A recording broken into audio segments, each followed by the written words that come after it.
Grabe, hindi namin na-expect na sandamakmak na bulati ang lalabas dito kay Leon.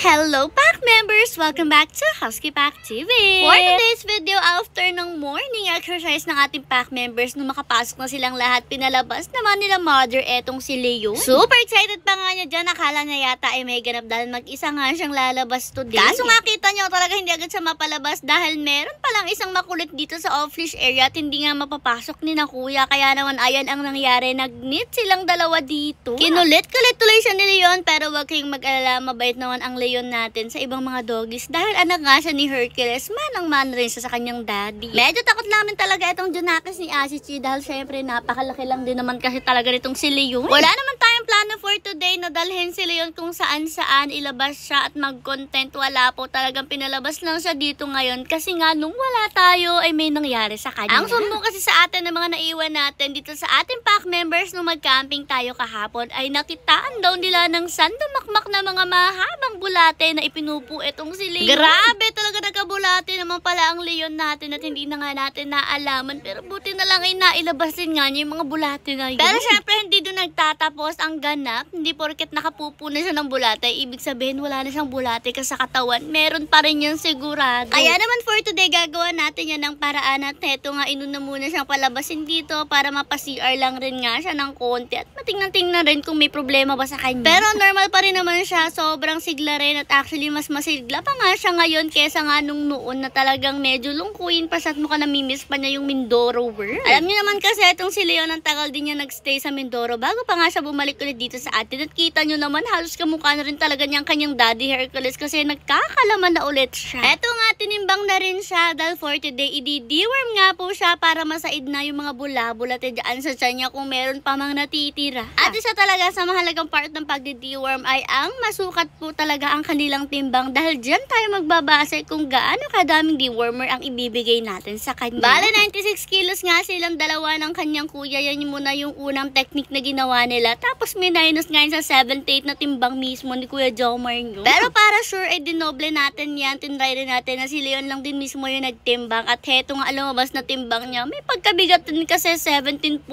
kilos rin siya. Buti na nga behave lang rin siya habang nagtitimbang. At ayan, pinapasok na rin siya sa loob para mapainom na nga nitong kanyang dewormer. Dahil naman big boy na siya, yung capsule na po na Vermifuge ang ginagamit natin sa mga adult natin na pack members. Bale, eto nga per 10 kilos ay 1 capsule ibibigay at dahil nga po siya ay 17 kilos, dalawang capsule yan na binawasan lang ng very light. After nun, sinubo na rin nga yan kay Leon and yes, talagang sinasalaksak yan papunta sa lalamunan pero huwag kayong magala, hindi naman yan masakit talaga. Naging successful rin naman ang pagsusubo kay Leon. Tapos maya-maya pa nung kinahapunan, binalikan natin siya at eto na nga lumabas sa pupo niya.